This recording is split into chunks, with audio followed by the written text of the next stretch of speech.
you know, we didn't cover this issue about the Nigel Christian homicide. The police has made a breakthrough.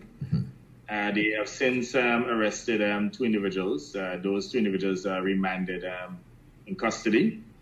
It is the first time in the history of this country that the government would have utilized so much resources to bring individuals to justice. In fact, we have utilized the services of Scotland Yard. We thank them for their contribution. We utilize the services of the FBI in particular. Now, the FBI had to utilize certain ICTs and forensic technologies, cutting-edge technologies, and that is why it took so long. And it is as a result of the investigations that were done by the FBI and the forensic work that was done by them, why the police was able to nab those two individuals.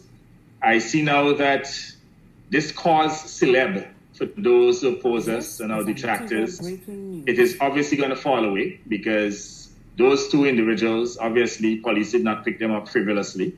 If they didn't have evidence to pick them up, they would not have done so because whereas they had circumstantial evidence in the past just to make sure that they did not botch the case, they waited patiently to get significant evidence, which they now have in their possession.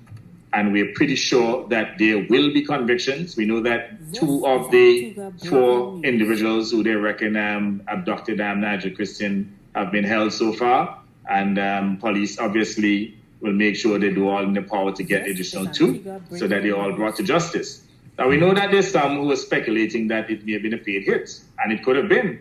So you can be assured that no stone will be left unturned, that we will make sure that the police is properly resourced to bring everyone to justice, those who were involved directly or if anyone was involved indirectly.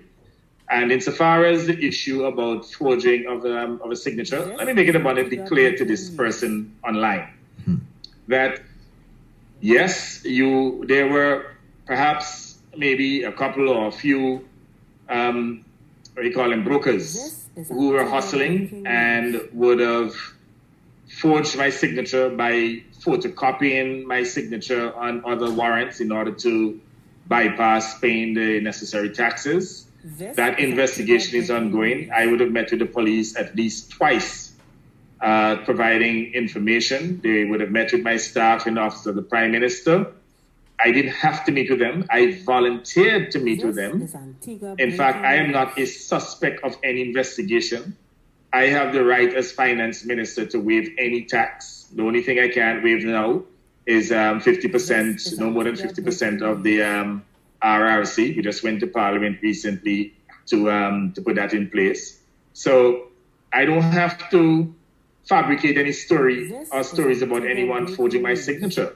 And for those of you who are trying to stretch that issue and to maybe suggest or insinuate that there could be some prime ministerial involvement or the prime minister may have been involved, you all need to just stop this utter foolishness. I mean, Nigel Christian was a friend of mine. I mean, someone who I liked, someone who I trusted. His sister, Carla Baptist, has been a very good friend of mine for many years. The mother as well. His mother has been a good friend and a Labour Party supporter. I know that there were some concerns about justice being delayed and so on. But, it was long but sure. And these people who are trying to politicize this issue, it's not going to work. It's going to be a dead issue because at the end of the day, the crime will be solved.